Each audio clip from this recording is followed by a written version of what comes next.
The creator economy is becoming the economy. There are lots of companies out there right now that are getting tons of venture money that are in reality creator economy companies, but don't market themselves that way. VCs want to hear AI and not creator economy right now. And the perception is that AI is valuable and creator economy isn't. LinkedIn has changed a lot. I used to post a lot more about the nuances in a partnership, and it doesn't really feel like that's valuable anymore. I feel like we've passed some sort of inflection point. You write Creator Logic newsletter. And what has been your growth playbook? I have is deep understanding of creator monetization, my high level observations on the space and the trends and where it's going, what creators need to pay attention to. That's the resource that Creator Logic is. And that's how I'm approaching this mission of enabling 1 million creators to find freedom through content. So Avi, would you say creators are still getting underpaid? I think it's all case by case. I also used to be hardline, brands need to pay more, but I understand the dynamics here. You have to have ROI. It has to be worth spending the money, because otherwise they're not going to spend money on creators. Like, that's how business works.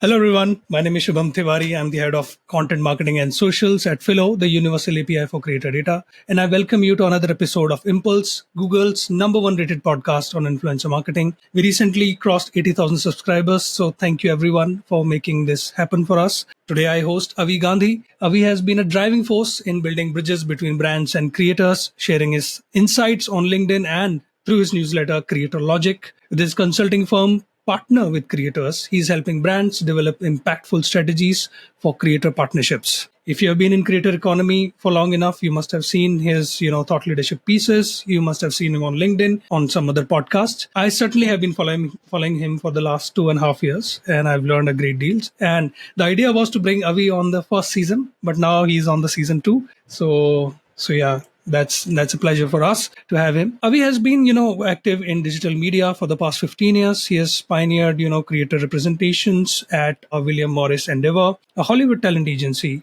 And he has worked with Jimmy Kimmel's Wheelhouse and has led creator partnerships at Patreon. Avi, welcome to Impulse. Thanks for having me. I'm happy to finally be here. Yeah, thank you. Thank you so much. Let's start on a fun note. If you could create a reality show for creators, what would be the idea behind it? Yeah, so I don't have a good name for it, but I think it would be interesting to have a show following or a competition series about 6 aspiring creators starting from zero and see by the end of some period of time, 3 months, 6 months, whatever, who has made the most money. Creator earnings. Yeah. I mean, I think money is more important than followers, at least to me. So, I think that's the real interesting question. Yep. Which social media trend do you secretly love but you would not admit? I actually like video game content, like a very, very niche type of video game content. I like watching lore videos. So like the people that dig into the lore of a video game world and like explain the creatures and the gods and the demons and the stories that underlie it all. Yeah. I think that's it's a little nerdy. It's sort of the video game equivalent of like reading the Silmarillion for Lord of the Rings, but like that one I think is interesting. Yeah. Absolutely, very interesting book, which I actually read after the Lord of the Rings trilogy. Yeah, me too. Yeah, a long time ago. Yeah. Which is your favorite game, by the way? Oh, man. I mean, that's such a hard question. I'll give you some time to think about it. I'll tell you mine. So mine is Max Payne. I just loved playing that game. Max Payne. Wow. That's not a game I would have. It's a classic, but not one I guess.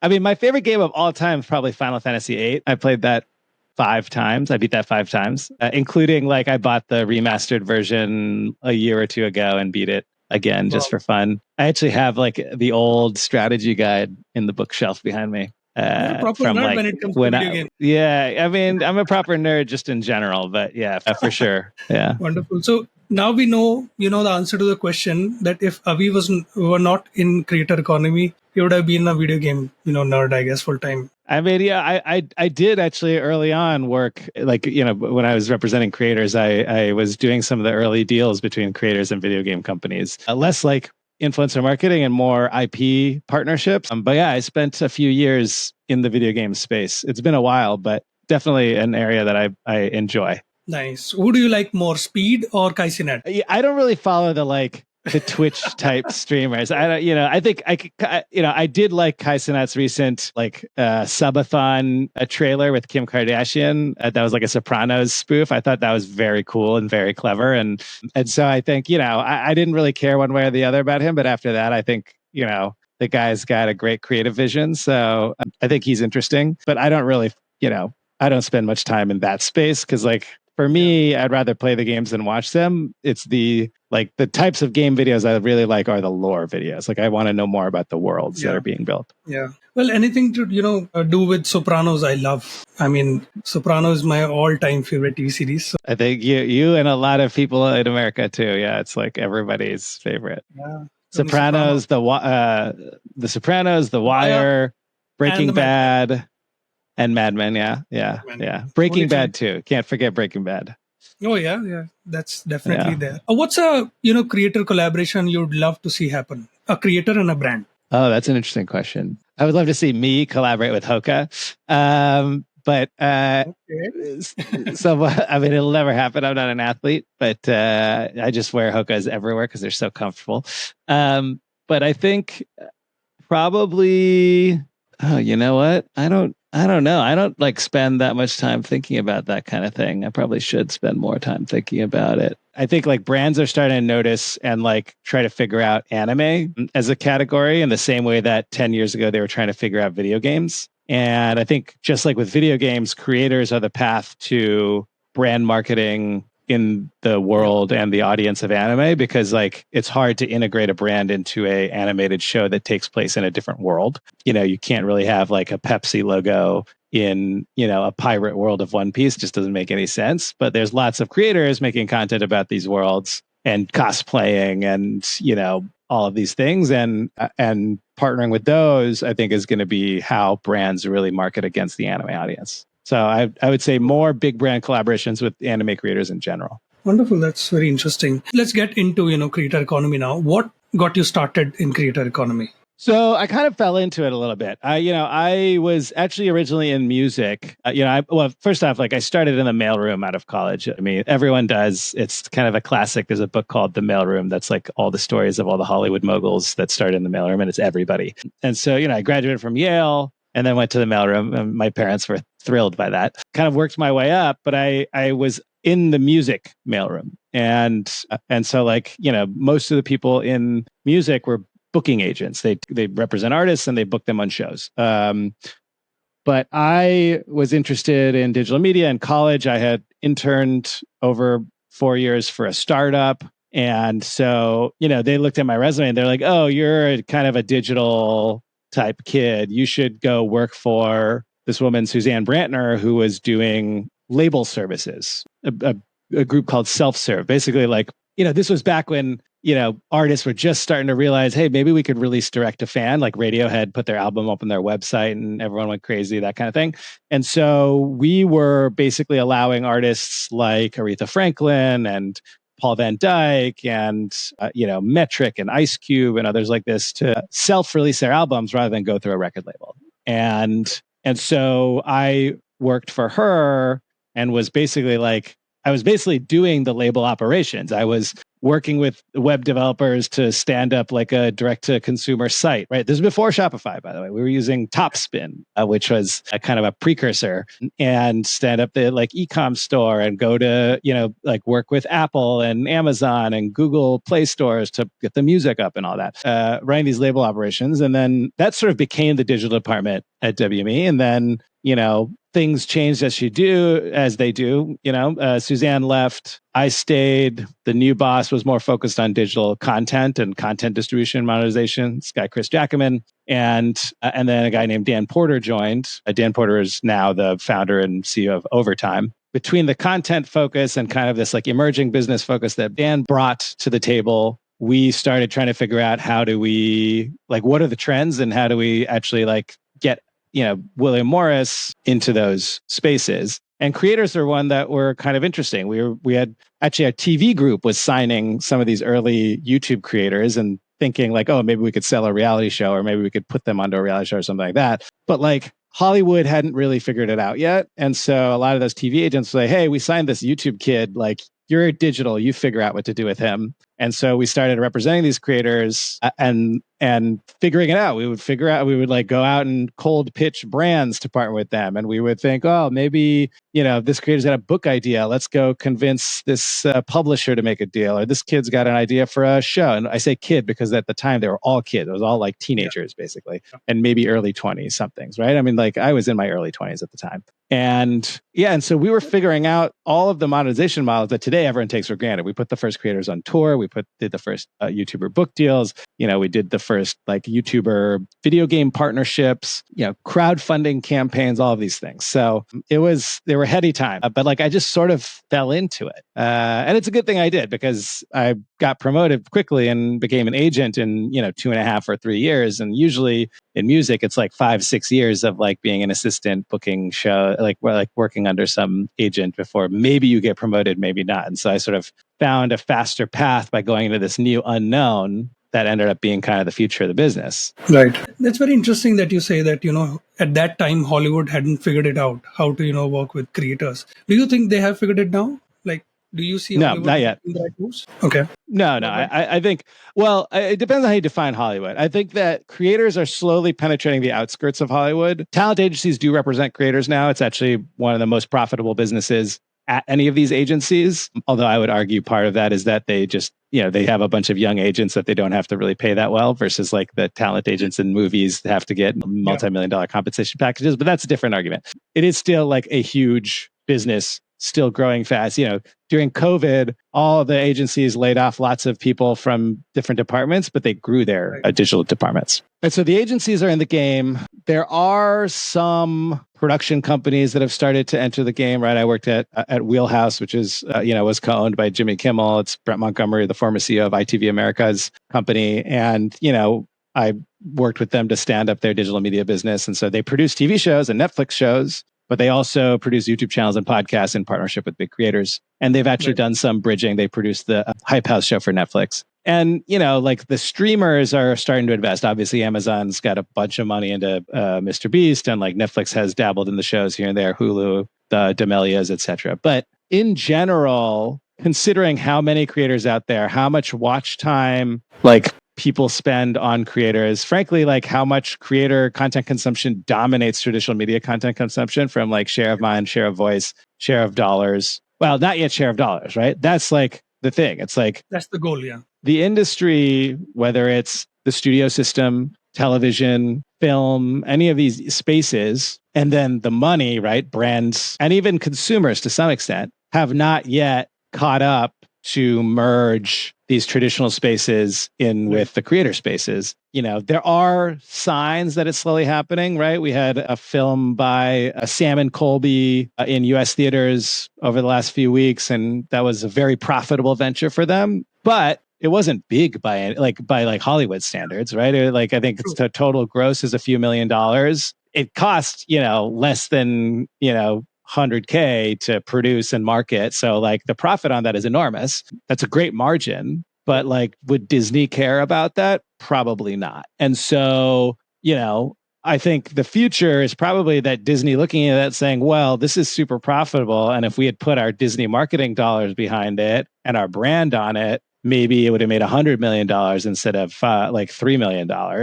And, the margin would have been great. 10 million bucks in marketing would go a long way with these creators. Maybe that's what we do, right? They haven't figured that out yet. They haven't figured out how to do that. They haven't figured out that they should be doing that. Like, it's something that the major studio system needs to figure out is like, how do they apply what they do best, which is financing and marketing and to some extent distribution, although distribution is obviously free online, but like offline distribution to this ecosystem where it's low cost, high margin, creators in success can make a lot of money without any third party involvement. And so like, how does the model need to change? Because like the current model of like, let me just buy your IP, let me buy you, I'll make all the money, but I'll write you a big check doesn't really work. Creators make enough money. They don't want a big check from you to sell everything to them, at least the bigger creators. So what is the opportunity to work there? I think that still needs to be figured out. Right. I think you've answered my, next question. I wanted to ask you, how did you pick your niche of creator partnerships? But I think your background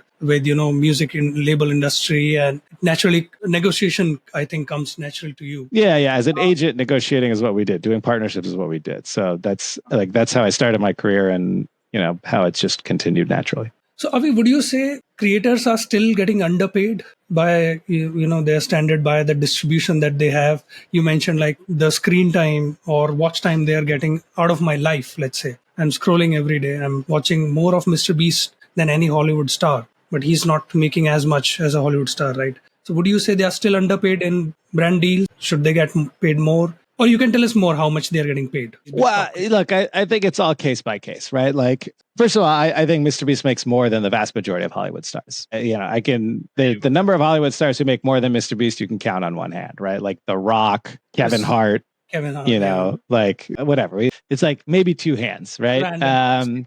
So that's probably over time going to change. And so, but that's the top of the market, right? I don't care about the top of it. If I'm being honest, I don't care about Mr. Beast. Sorry, Mr. Beast. Like, what I care about is the middle class, the long tail, the creators who want to make a living. And yeah, we all want to get rich, but like what we need is to make a living.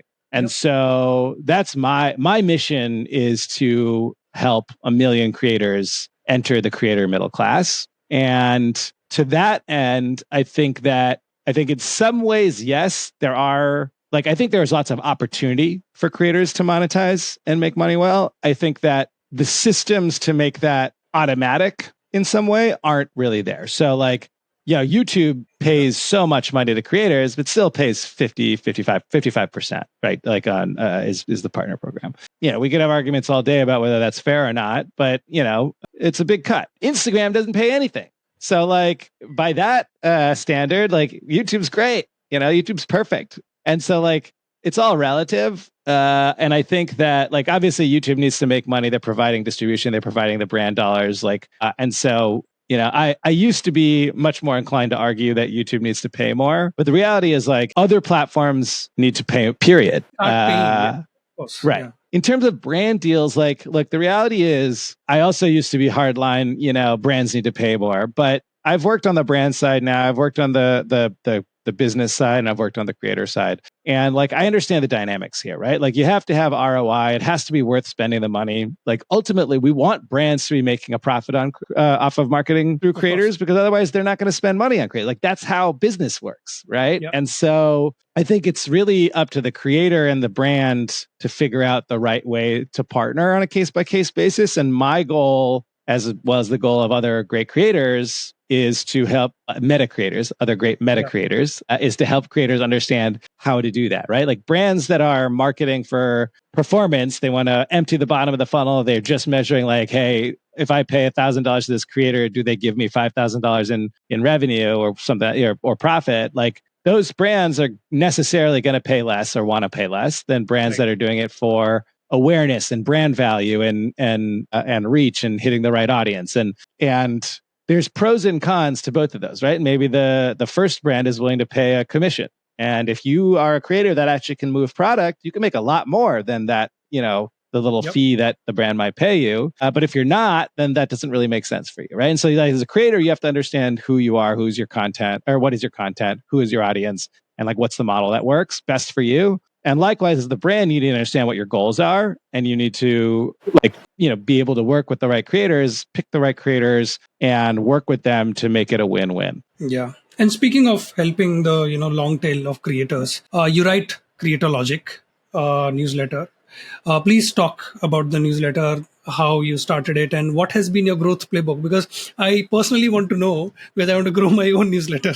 Yeah, I hear that. So Creator Logic it's about showing creators all of the different ways that they can be earning more from their content, right? With the goal of reaching freedom, right? I think we're all in this late stage capitalist society trapped in these cycles of working for companies that, ultimately don't really care about us. They care about profit. They care about shareholder value, right? The employees are at the bottom of the list of things that matter. I've been laid off twice, so I know this firsthand. And it is hard to be an entrepreneur, but if you can find a way to be successful, make a living, and make it repeatable, you have much more freedom than you do working for someone. And so I think the creator economy is the new small business opportunity. I think the creator economy and the economy are merging broadly. And I think that people that create content, whether it's where the content is the product or it's helping them sell a product, are going to beat the people that don't create content. And I think for me, the thing that I observe is that there's tons of people out there talking about how creators can grow and how to make content, but there's a limited number of people out there who are talking about creator monetization who actually have any idea what they're talking about, any qualifications for it. There's certain niches, right? There's some people that talk about membership, right? Jay Klaus, amazing, talk about membership. He's built the membership for Smart Passive Income, and nobody knows membership better than that guy, right? Justin Moore talking about brand deals and through Brand Deal Wizard. Like, he ran a brand deal agency and he's been doing brand deals for his family channel for more than a decade. Like, nobody knows brand deals the way that guy does, right? For my part, what I have done that nobody else has is help a wide variety of creators make money in a wide variety of ways based on what is going to work best for them. And every creator is different and every model is different. And so I'm not the deepest expert on membership or the deepest expert on brand deals or the deepest expert on courses or anything like that. But what I have is a deep understanding of creator monetization as a broad topic, and relationships with all the companies in the space, and the ability to talk to creators and suss out what works for them, what doesn't work for them, the approaches that they're taking, the tactics that they're using, and then share those, as well as my own experiences, my high level observations on the space and the trends and where it's going, what creators need to pay attention to. All of these things are going to be valuable for creators who are just starting out, or who have built an audience but aren't making as much money as they want to be, or who are making money but want to make more money and haven't figured out how yet because they've been making money in one way and now they're like, well, what do I do next? That's the resource that Creator Logic is, and that's how I'm approaching this mission of enabling 1 million creators to find freedom through content. Right. And speaking of the growth, playbook for the newsletter, how many times are you writing, and how are you actually growing? Are you doing some brand collaborations there as well? There's a bunch of tactics that I use. I think so. I write twice a week, and I publish twice a week on Tuesdays and Thursdays. That may change over time. I may do more. I have a partnership with a company called The Future Party. They have a newsletter of their own, the Future Party newsletter, which is a 200,000 subscriber, media and entertainment and technology news behemoth. And so they handle a lot of my growth. I think the tactic that I would say to you is leverage your strengths. For me, my strengths are partnerships and relationship management. And so I was never a growth hacker. And so rather than trying to figure out how to grow the newsletter myself, I looked at my network and I looked at the people that I knew and the people that had been successful at doing this and went out to them and said, hey, nobody else is doing what I'm doing. I've got a clear vision for the business that this could be. I've got a clear vision for the creative that this could be. And what I need help with is growth and then executing on part of the monetization piece. You do this already. My content is aligned with yours. My content is aligned with your audience. What do you think? And found someone who would in the Future Party who are willing to partner with me and make it happen. And that has been very successful. They run a bunch of different tactics to handle growth, but it's been working. Okay. Wonderful. And speaking of your strength, which comes from your network, as you said, you've been a LinkedIn top voice for a while now. How did you build your brand on LinkedIn? Because for most of, let's say, the B2B SaaS, let's say CEOs who are trying to build their brands, so they are sort of in the chicken and egg problem. They're facing that, whether to create brand first or to create content. So what came first for you, the brand or the content? It's the content that comes first. I started posting on LinkedIn while I was at Patreon for fun. I wanted to express all these thoughts that I had broadly about the wider creator economy. And, with Patreon, I was really focused on membership, but I'd been in the space for a long time, seen lots of things and had lots of thoughts on everything that was happening. And, it was a very wild time in the creator economy, lots of venture money flowing in, lots of new companies, lots of business models. So I just had stuff to say that I wanted to say it somewhere. And LinkedIn happened to be the platform that I was on as a business person. And so that's where I just started posting. And, it resonated. I think LinkedIn at the time, I think, was investing in creators and wanted to have a creator program. And so I was getting a lot of eyeballs. There's something to be said about network. Like the creator partner manager at LinkedIn is someone, I had a relationship with from WME days. He was an assistant while I was an agent. He's great. And, he saw me posting and reached out and gave me advice. And then I applied while I was at Patreon for the create. They had a creator accelerator program. I got in after I had left Patreon or been laid off, and so I joined, and that got me in the habit of creating content consistently. They didn't like pump my numbers in that or anything. It was more like you had to deliver a certain amount of content. It was a lot more content than I'd ever done before. Usually I'd posted once or twice a week, and I had to do 4 or 5 a week.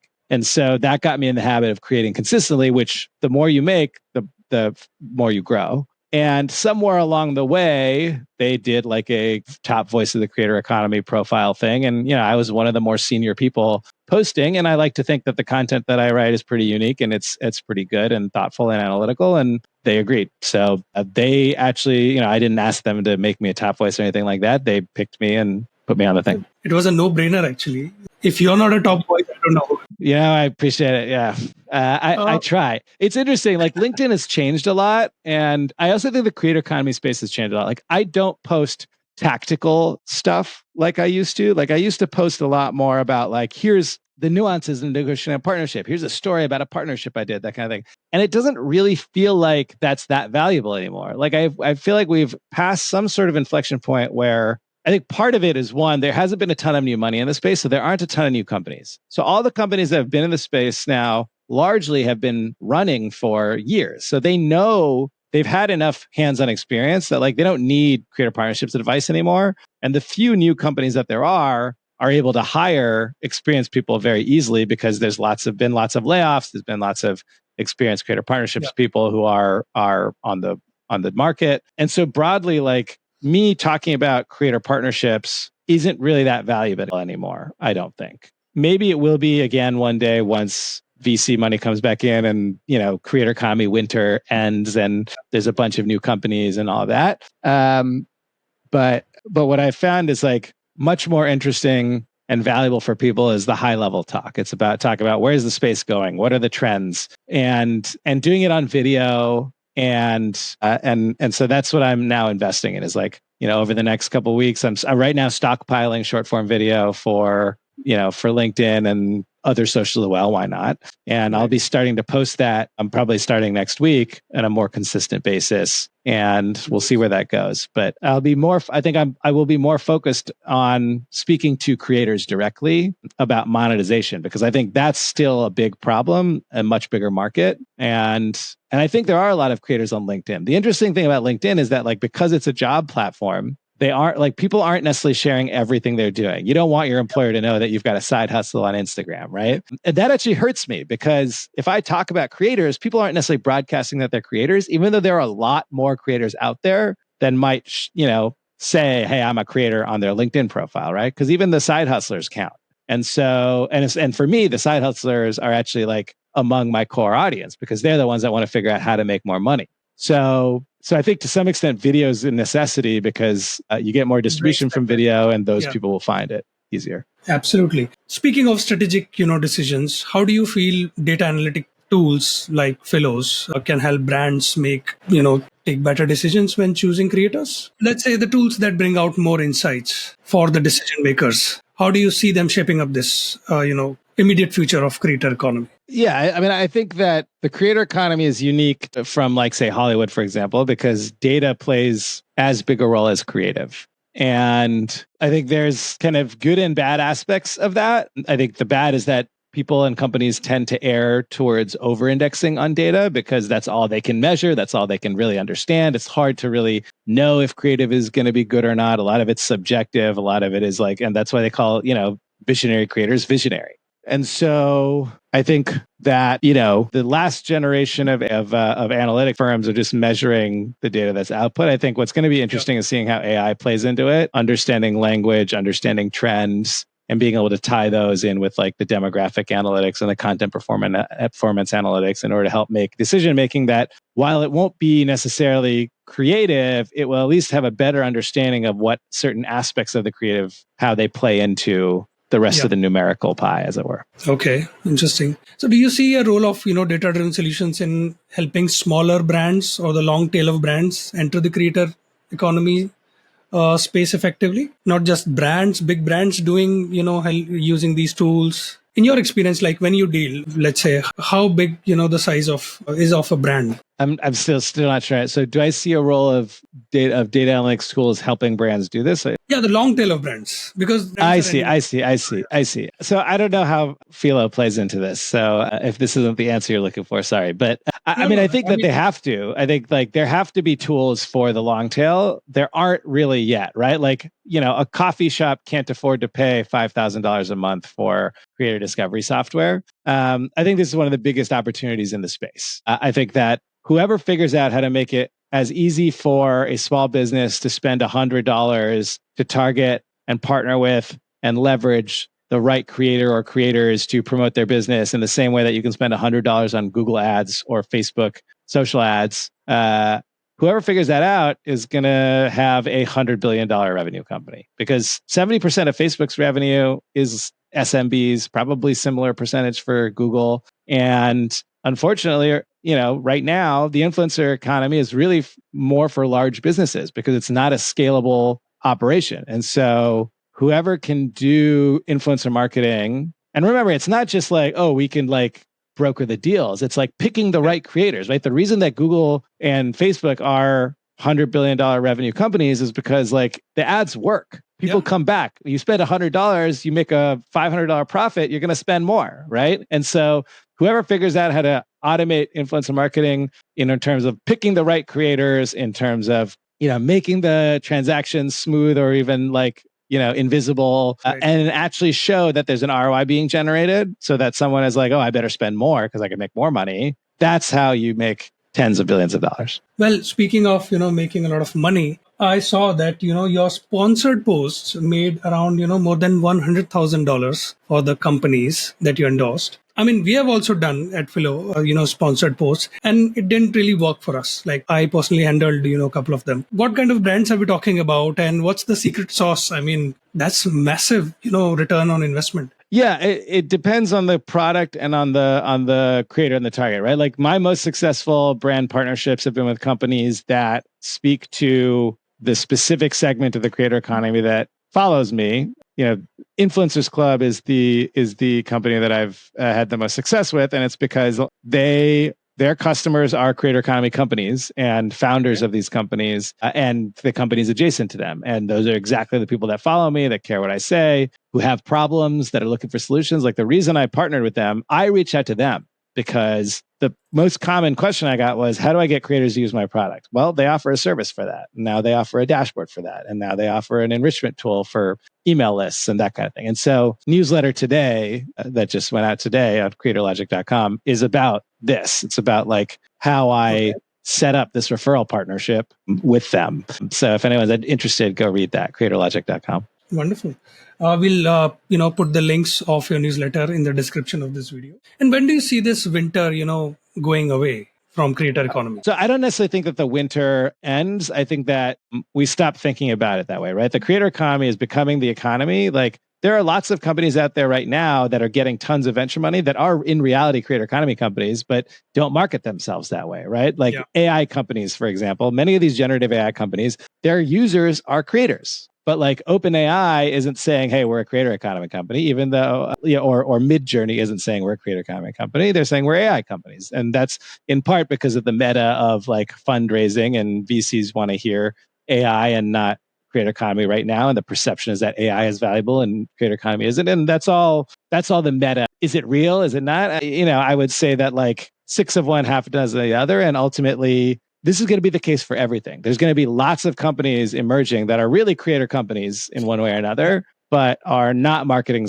themselves as that. And so I don't know that the creator economy winter necessarily is ever going to end, because fundamentally I believe that the creator economy is becoming the economy. Anyone, like big businesses, small businesses, individuals, like the whoever makes content will beat whoever doesn't make content. And so big companies, small companies, solopreneurs, they're all going to be working with creators or becoming creators or both. And there's going to need to be tools and products and monetization tactics and monetization products and all these things for all of those. And, I think that's going to continue. And whether it is branded as creator economy or something completely different, or even becomes fragmented and like, a tool for restaurant owners to make content is branded as like food tech, and a tool for finance companies is to make content is branded as fintech. Would both be creator economy companies, but like they're not going to brand themselves as that. And so, I think that's kind of the meta of all of this. Absolutely. I mean, the larger picture is that the creator economy is becoming the economy,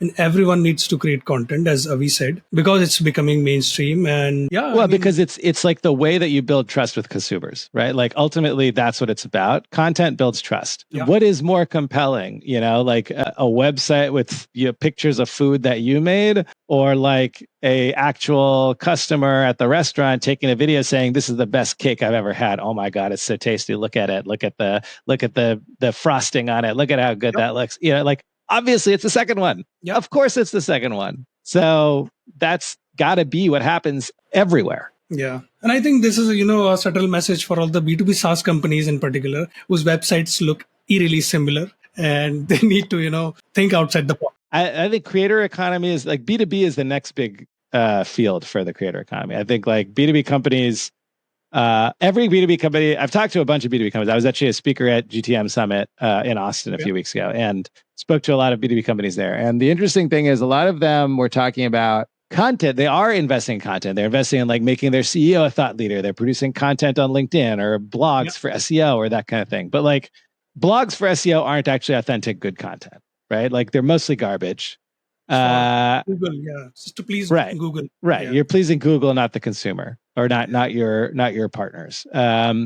And making the CEO a thought leader is great, but like most of them are doing it wrong, because like most CEOs in this space are just talking about like, oh, look, we just launched a new product. It's so great. Oh, look, we got some awards. So great. It's like you're still self-promoting.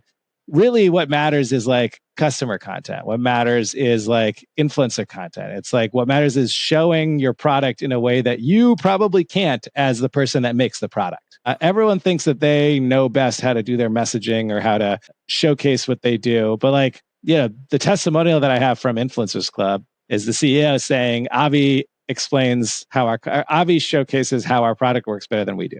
Wow, that's a compliment. And like, I mean, that is a compliment, but it's also something I think every creator can do, because like, that's what we are. We are content creators. Like you want content creators to make content for you. Like trying to do it yourself is admirable, and you should probably do that. But ultimately, no one's going to do it better than the people that do it all day, every day. And they have a built-in audience to boot. And then you can pay for your own distribution through boosting and all of that stuff. So I think B2B companies, like there's a few that are starting to figure it out, right? HubSpot has been in that game for a long time. Canva and Notion are doing a great job, but I think it's emerging. By the way, I'm a partner in a company called Creator Authority, which is the first LinkedIn influencer marketing agency. And B2B is like a big part of our, we work with Canva, we work with Notion, we work with Sprout Social and Tipalti and companies like that. So, and it's working. I think there's a lot of opportunity out there on the B2B side. Right. And you're the living embodiment of that, LinkedIn influencer marketing works, because one, sponsored post by you has created so much good return on investment. So Avi, last couple of rituals we make our guests go through. Tell us your favorite book or anything that you're reading right now, if you're a reader. Oh, man. Favorite book. These days, I'm really reading children's books over and over again. I love Charlie and the Chocolate Factory. Yeah, it's my all-time favorite. No. Like children's books, like, like for toddlers. Like I have a toddler. So that's like that's the reading that I do. But I would say, I'm a big cyberpunk novel fan. So like William Gibson, Neil Stephenson.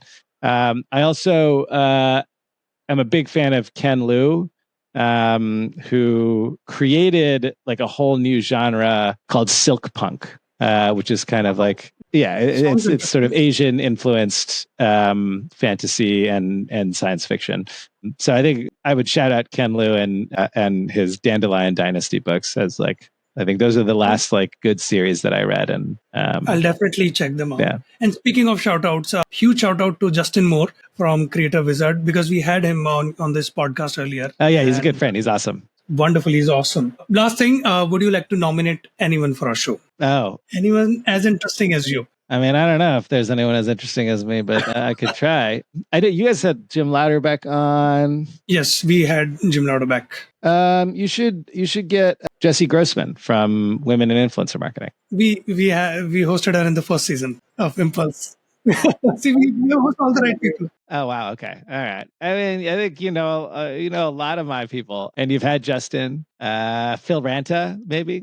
Phil Ranta, maybe, yeah. We are after it'd be him. a good one. So I think you giving a shout out here can help us get him on the show. I guess. All right, yeah. Phil, you're next. Thank you so much, Avi. Thank you so much for doing everything you're doing for creator economy. Because of you, I discover so many interesting people on LinkedIn. I get to know so many hot takes, good takes, cold takes, whatever you call them. So yeah, it's truly a pleasure for us to host you here. And we hope you continue to soar, high with partner, with creators and Creator Logic. And thank you so much. Thanks for having me. This was fun. This was fun. Glad to hear that.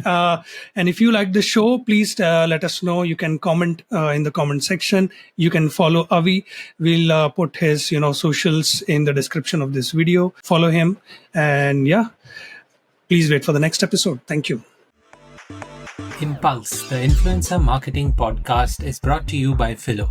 Phyllo is the easiest way to get access to authenticated creator data from hundreds of different platforms. To know more about Phyllo, visit getphyllo.com. That's getphylo.com. Also, make sure to search for Influencer Marketing Podcast in Apple Podcasts, Spotify, Google Podcasts, or any of your favorite podcast listening platforms. And don't forget to click subscribe so you don't miss out on any future episodes. On behalf of the team here at Phyllo, thank you so much for listening.